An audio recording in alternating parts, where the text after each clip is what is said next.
Buon pomeriggio telespettatori di Antenna 3, rientriamo in diretta per darvi conto di un'altra giornata spesa sul fronte di tante emergenze, su tutte quella del Covid, emergenza che non è più tanto sanitaria quanto economica, come conferma il via a Roma proprio oggi a Villa Pamphili degli Stati Generali dell'Economia voluti dal Premier Conte e dal Governo.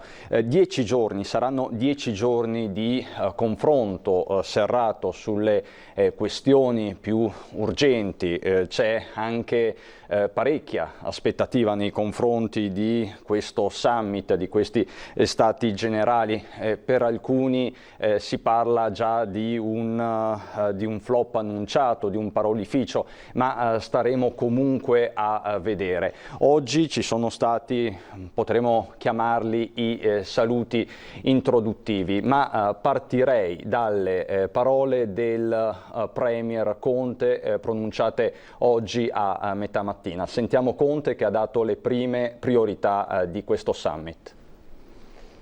Il piano che stiamo elaborando si articola in 3 linee strategiche: modernizzazione del Paese, transizione ecologica, inclusione sociale, territoriale e di genere. La modernizzazione l'avvertiamo intensamente qui nel nostro ordinamento giuridico. Abbiamo bisogno di lavorare adesso, stiamo già facendo, per avere una pubblica amministrazione più efficiente e più digitalizzata. Le tecnologie digitali esistono, quelle già esistenti, dobbiamo assicurare che possano penetrare e avere una messa a terra nella vita di tutti i giorni e possano contribuire a incrementare la produttività e l'innovazione. Inoltre, il secondo pilastro, la transizione ecologica. Dovremo in particolar modo ridurre drasticamente le emissioni di gas clima alteranti in linea con gli ambiziosi obiettivi del Green Deal europeo, e poi dobbiamo migliorare l'efficienza energetica dell'economia, la qualità dell'aria nei centri urbani, dobbiamo ripulire le acque interne e marine, e sempre nell'ambito di questa linea strategica rientra anche l'investimento nella bellezza del nostro Paese.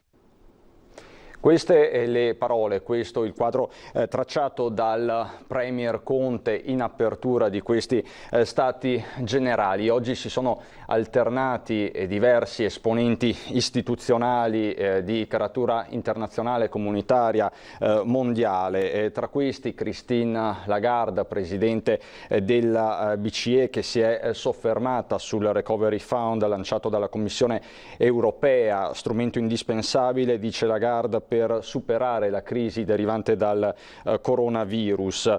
Otterremo un effetto ancora maggiore per ogni euro speso, ha sottolineato Lagarde. 6 paesi europei realizzeranno le riforme strutturali di cui hanno bisogno nello stesso tempo. Un invito non tanto velato al governo di procedere sul fronte delle riforme, di accelerare. Un grazie all'Italia è arrivato da Ursula von der Leyen, la Presidente della Commissione europea. L'Italia ha indicato la strada nella crisi, ha detto invece il belga Charles Michel, che è Presidente, lo ricordiamo, del Consiglio dell'Unione Europea. Del resto il Belgio è stata una delle nazioni più martoriate dal coronavirus, in termini percentuali molto più dell'Italia. Hanno parlato oggi anche David Sassoli, Presidente del Parlamento europeo, e Paolo Gentiloni, commissario italiano in Europa. Ci sono stati poi gli interventi di Angel Gurria, segretario generale dell'OCSE, e di Kristalina Georgieva, che è la direttrice operativa del Fondo Monetario Internazionale, proprio quel Fondo Monetario Internazionale che nei giorni scorsi ha lanciato un allarme terribile, quello sulle nuove povertà. Ci sono decine di milioni di nuovi poveri in tutto il mondo e le prospettive per l'autunno non sono buone. Una carrellata quindi di autorità. Per il momento siamo agli inconvenevoli, questo si entrerà nel vivo nei prossimi giorni. Ci sono 10 giorni da qui per l'appunto al 21 di giugno. Il 19 poi c'è il Consiglio dell'Unione dedicato proprio al Recovery Plan, al Recovery Fund, che adesso è stato chiamato Next Generation Europe.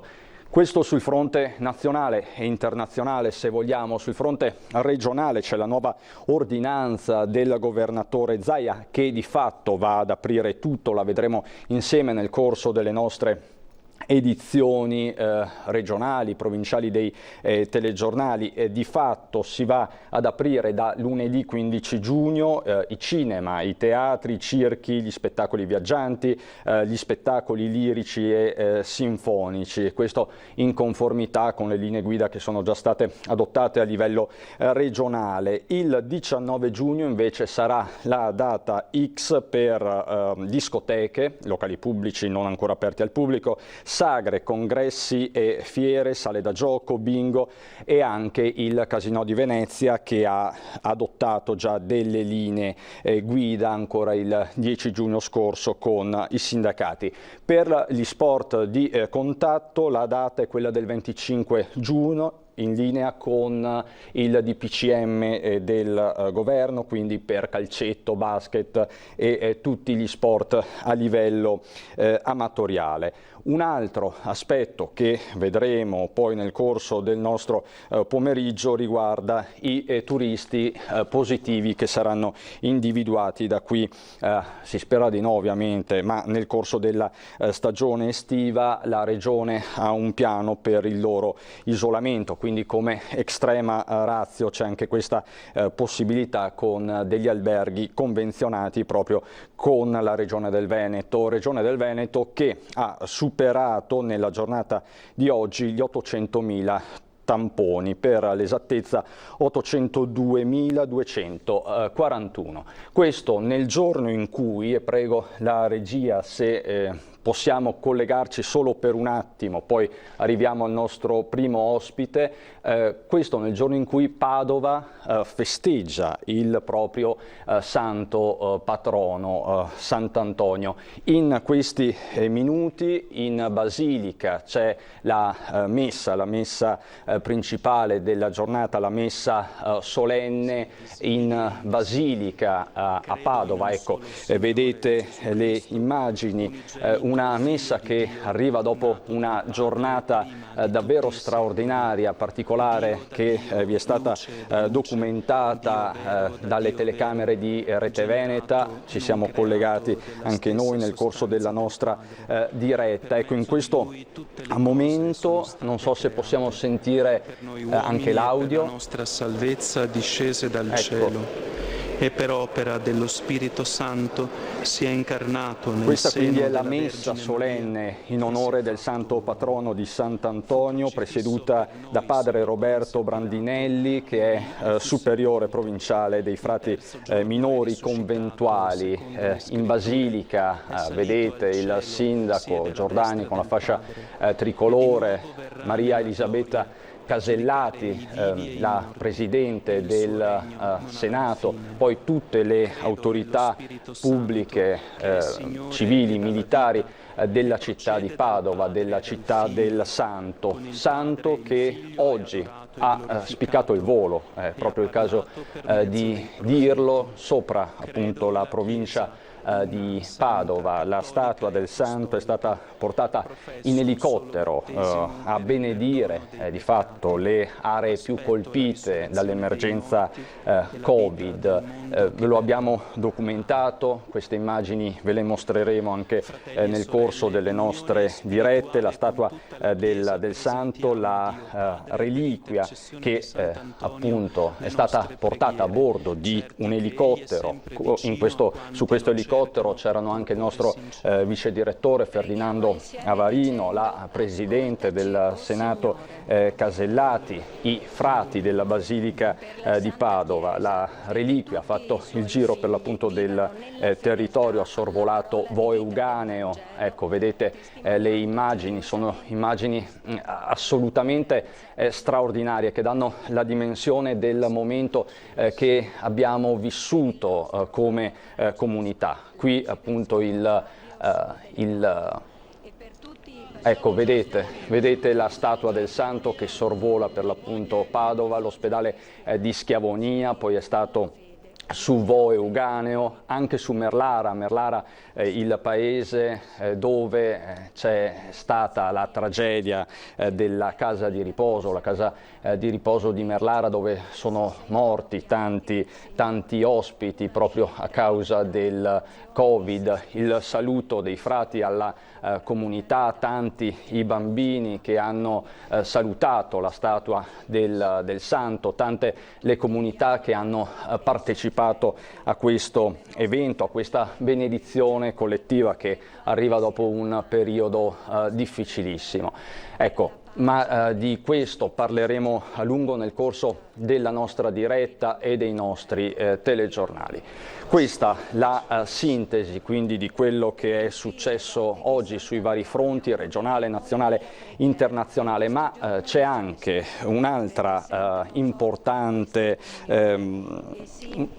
importante aspetto che adesso cerchiamo di indagare con il nostro nuovo ospite Paolo Zabeo, che è appunto coordinatore del centro studi della CGA di Mestre, perché appunto abbiamo parlato dell'emergenza economica, ma l'emergenza economica è anche e soprattutto emergenza burocratica. Lo vedete anche in titolo: la mala burocrazia in Veneto costa 10 miliardi di euro, a pagare sono le imprese venete. Buon pomeriggio Zabeo, è proprio così? Buon pomeriggio a voi.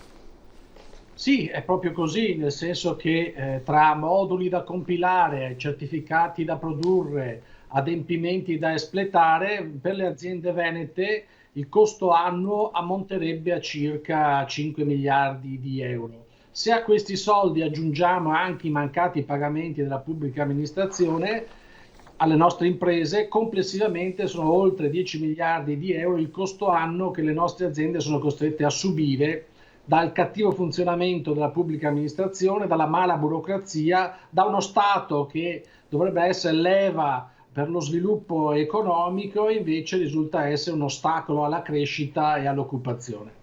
E questo è un aspetto molto grave, denunciato più volte. In questi giorni si parla, è iniziato proprio oggi, gli stati generali dell'economia, la burocrazia in generale, la pubblica amministrazione al centro dell'attenzione, sarà anche in discussione alcuni provvedimenti, ma quello che più sorprende è l'ipocrisia che aleggia su questo tema, perché tutti denunciano, noi per primi ovviamente, il caso della burocrazia, ma sembra che questa sia qualcosa di, come dire, di calato dall'alto, che sia purtroppo una maledizione divina che il destino cinico e baro ci ha praticamente riservato. In realtà non è così.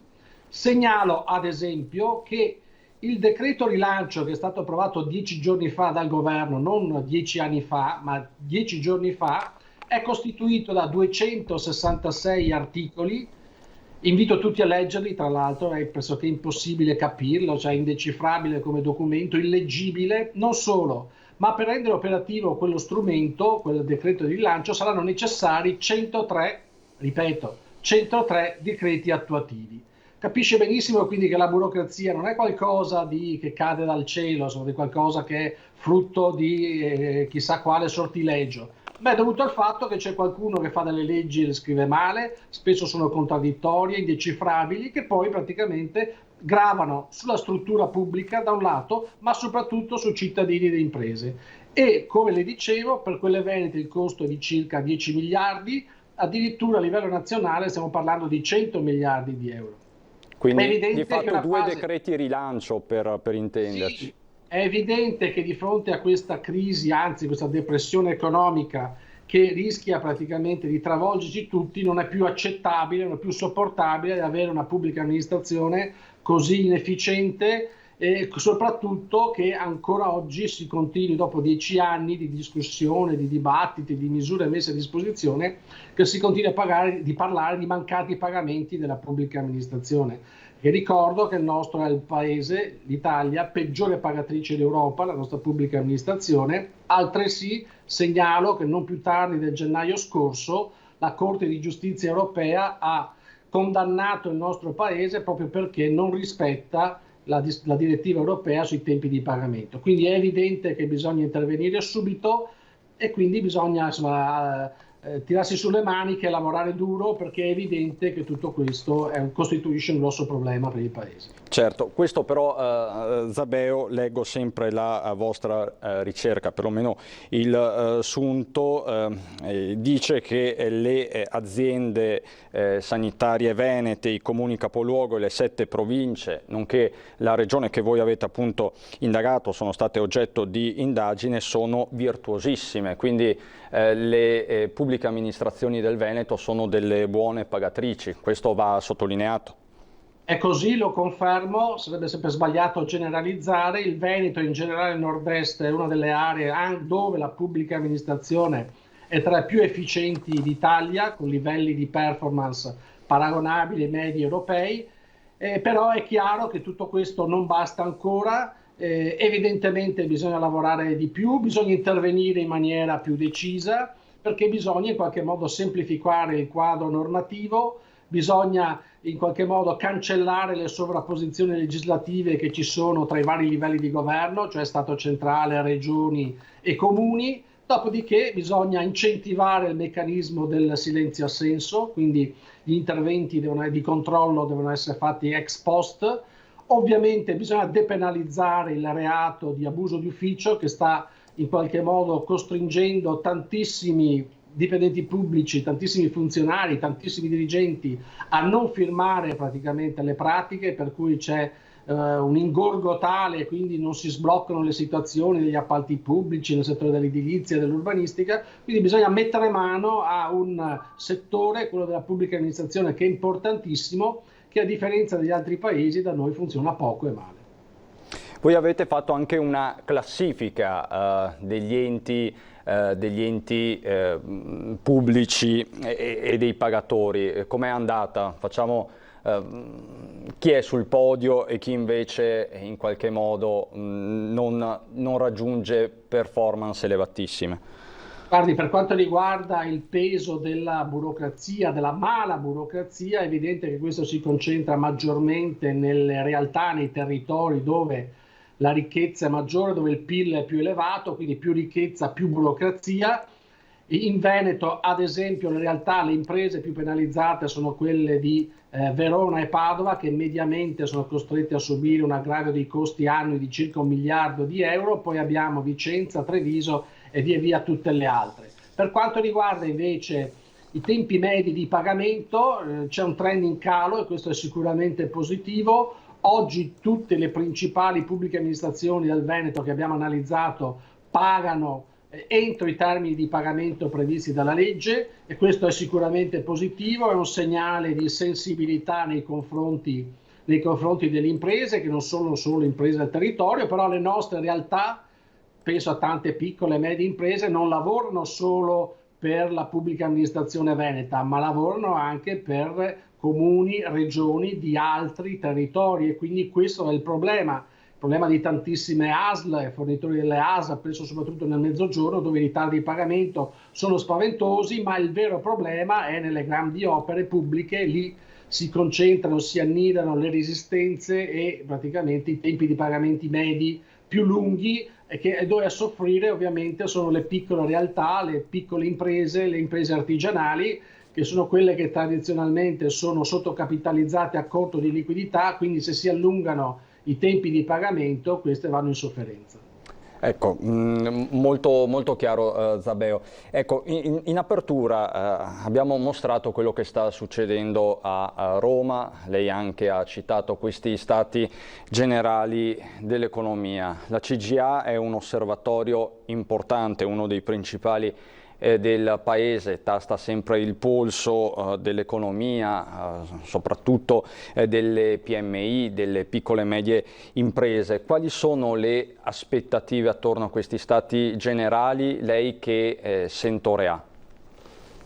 Guardi, allora capiamoci perché si fanno questi stati generali. Allora, l'idea è sostanzialmente che molto probabilmente l'Unione Europea, anche se l'accordo ancora non c'è, ci darà una grossa mano dal punto di vista economico, oltre 170 miliardi di euro. Ovviamente l'Unione Europea, per dare questi soldi, chiede all'Italia anche un piano di rilancio, una visione, un programma di sviluppo da qua ai prossimi 3-5 anni, e quindi il governo sta mettendo a punto un piano di rilancio in modo tale da convincere l'Unione Europea che la strada intrapresa sarà quella giusta, e sulla base di questi soldi faremo questo programma. Il problema è che, a mio avviso, il governo ha poche idee e anche poco chiare, nel senso che, poche idee e confuse.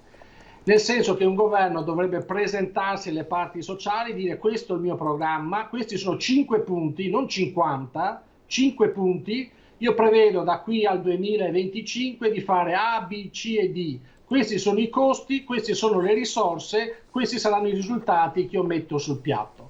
Invece cosa sta succedendo? Idee non ce ne sono, mi pare di capire, io ascolto un po' gli altri, quindi in qualche modo raccolgo quello che mi diranno gli altri e in 10 giorni imbastisco praticamente un piano. Ecco, questo è a mio avviso, insomma, la chiave di lettura di questa questione, perché se penso al piano Colau stiamo parlando di, se avete visto il documento, 120 schede fittissime dove si parla di tutto e di più dello scibile umano. È evidente che non abbiamo bisogno di mettere, diciamo così, di costituire un gruppo di lavoro di oltre 20 persone per produrre sta roba qua. Noi abbiamo bisogno di pochi punti chiari che siano di traino di sviluppo al Paese, 5 punti al massimo sul quale praticamente concentrare gli sforzi dei prossimi anni. Non mi pare una cosa estremamente, diciamo così, da scienziati, da premi Nobel. Ovviamente qui emerge la pochezza di questo governo, la pochezza di questa classe dirigente, e d'altronde non si poteva aspettarsi altro, visto che buona parte è gente paracadutata, gente che fino a un paio di anni fa non si sapeva neanche cosa facesse, e quindi è evidente che questi sono risultati abbastanza mediocri. È evidente però che noi abbiamo bisogno di un colpo d'ala, abbiamo bisogno praticamente di uno slancio importante, perché la crisi che si abbatterà da settembre in poi sarà pesantissima, con forti ripercussioni dal punto di vista occupazionale, quindi bisogna intervenire subito, in tempi brevi, in modo tale anche da dare una risposta a chi oggi si trova in difficoltà. Ecco, lei diceva ci sono questi dati da settembre al rientro dalle ferie. Per chi potrà fare le ferie è un modo di dire ormai per certi versi. Tutti dicono sarà un autunno nero, lo dice l'Istat, lo dice il Fondo Monetario Internazionale, lo dicono in tanti. Voi cosa dite? Dite lo stesso, mi pare di capire. Sì, perché le statistiche, quelle serie, le previsioni, penso la Banca d'Italia parla di una caduta di oltre 1 milione, una perdita di oltre 1 milione di posti di lavoro a livello nazionale.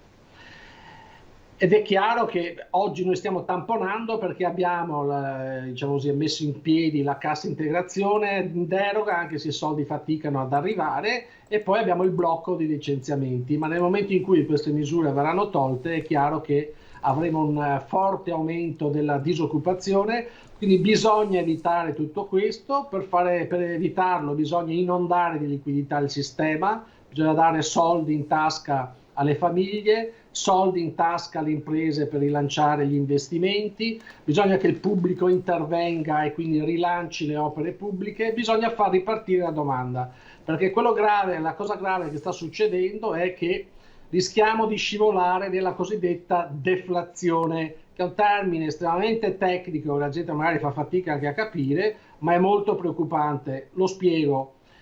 Deflazione vuol dire in linea generale un abbassamento dei prezzi dei beni e servizi, che apparentemente può sembrare una cosa positiva, perché se si abbassano i prezzi, evidentemente, insomma, questo è un vantaggio per, diciamo così, il consumatore. In realtà, nonostante i prezzi si abbassano, la gente non acquista perché è sfiduciata, perché ha paura, perché aspetta che i prezzi si abbassino ulteriormente. Facendo ciò, se si abbassano i prezzi e la domanda quindi continua a calare, è evidente che le aziende hanno margini di guadagno sempre più bassi, e se poi le merci rimangono negli scaffali, è chiaro che dovrà produrre meno, e quindi se devo produrre meno e guadagno meno, non ho bisogno dei miei lavoratori, sono costretti a lasciarli a casa. Si innesca questo circolo vizioso che rischia di essere molto molto pericoloso. Quindi bisogna rilanciare la domanda interna, bisogna rilanciare e quindi dare soldi in tasca ai lavoratori. Ricordo ad esempio che l'80%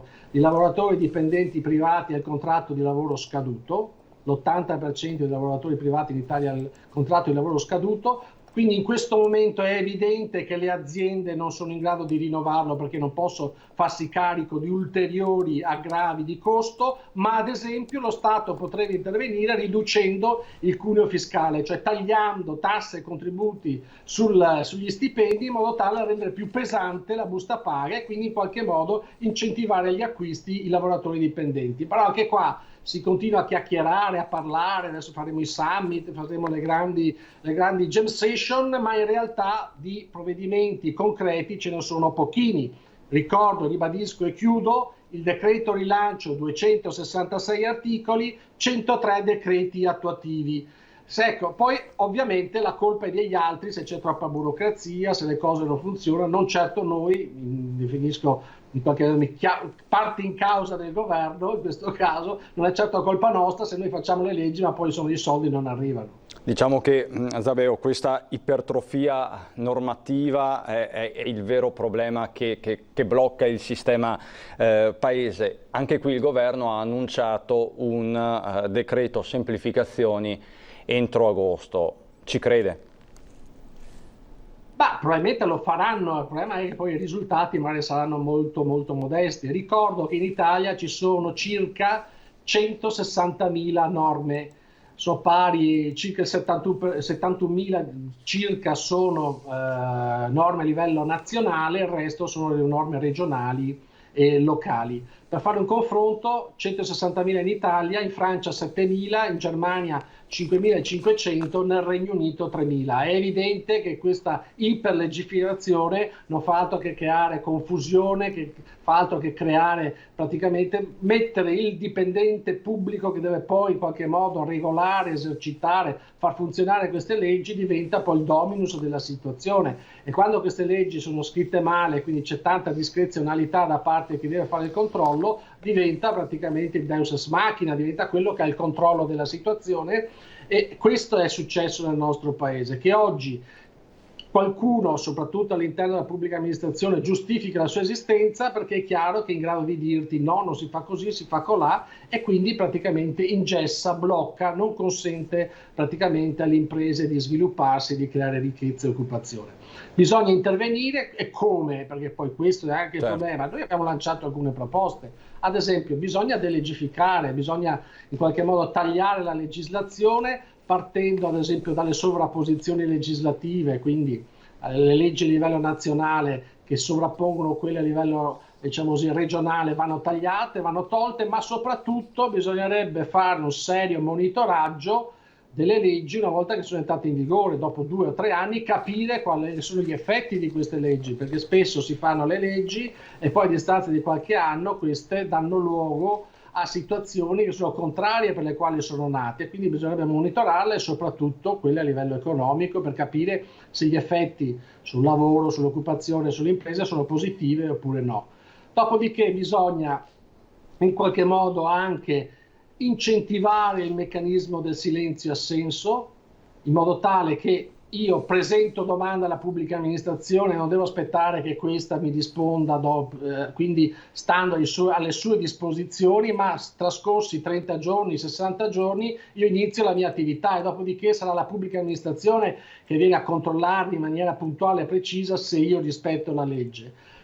È chiaro che poi bisogna intervenire anche depenalizzando il reato di abuso d'ufficio, perché oggi noi abbiamo situazioni, soprattutto nelle opere pubbliche, che si bloccano non solo perché abbiamo un codice degli appalti che è una cosa folle e inaudita, ma anche perché tanti funzionari hanno paura di mettere la firma per in qualche modo essere diciamo così, in qualche modo responsabili dal punto di vista penale, e quindi tutto si blocca, tutto non va avanti, e qui per fare una grande opera ci vogliono mediamente 20 anni, quando negli altri paesi ce ne occorrono la metà. Quindi è chiaro che bisogna fare molte cose, però insomma le sappiamo un po' tutti quelle cose, certo, che sono da fare. Poi ci sono delle spigolature che per carità ognuno conosce o suggerisce, ma è evidente che qui si continua a parlare, ma di fatti e di concretezza ce n'è molto poco.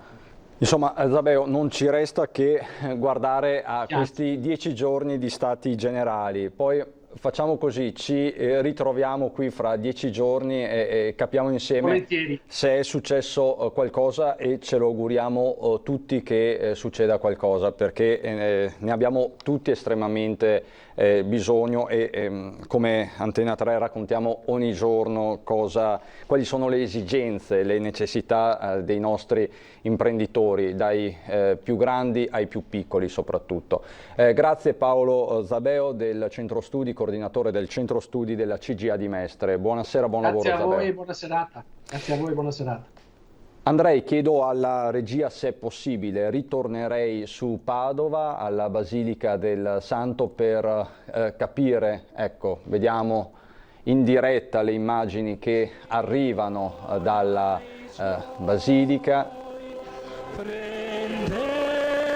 È la messa solenne, la messa principale, la messa che di fatto va a concludere le celebrazioni della tredicina di Sant'Antonio. Oggi la giornata clou con il sorvolo della statua del Santo sul territorio padovano, sulle aree divenute simbolo dell'emergenza Covid-19, l'ospedale di Schiavonia, Vo Euganeo, la casa di riposo anche di Merlara, che è stata epicentro del dramma nelle case di riposo, tante le persone che hanno perso la vita, che si sono ammalate. Era per l'appunto il 21 febbraio di quest'anno, era un venerdì, il primo caso segnalato a Vo Euganeo, la morte di Adriano Trevisan. Da lì la decisione di chiudere l'ospedale di Schiavonia, poi di blindare anche il comune di Vo. Il resto è storia recente, storia che tutti noi conosciamo, storia che si è confusa con la cronaca. Oggi è la festa di Padova, ma è un po' la festa di tutto il Veneto.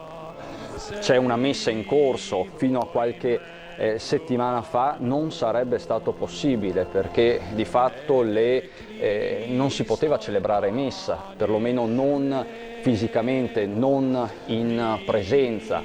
Adesso si può fare con tutti i distanziamenti del caso. Vedete che non c'è la folla solita, non c'è la folla delle grandi occasioni all'interno della Basilica del Santo, ma perlomeno si può dire messa in presenza. Fino a poche settimane fa non era assolutamente scontato, non era possibile. Quindi anche quella di oggi è una festa, è la festa della ripartenza, è la festa di Padova, ma non solo di Padova, perché comunque Sant'Antonio è il santo più conosciuto, venerato e amato nel mondo. Ecco, vedete le immagini, i bambini di Vo Euganeo che hanno salutato la statua del santo in sorvolo, i bambini che hanno dato vita proprio al nome del paese, i frati che hanno salutato dall'elicottero. Sull'elicottero si trovava anche il nostro vice direttore Avarino, con lui la presidente del Senato, la Casellati, che appunto adesso sta assistendo alla Santa Messa in Basilica. Insomma, una giornata che resterà sicuramente nella memoria collettiva di Padova e del Veneto. Chiudiamo così la nostra diretta straordinaria per oggi pomeriggio. Adesso c'è la parola del Signore, la nostra rubrica, la rubrica del sabato, subito dopo il telegiornale regionale. Vi ringrazio per l'attenzione e buon proseguimento.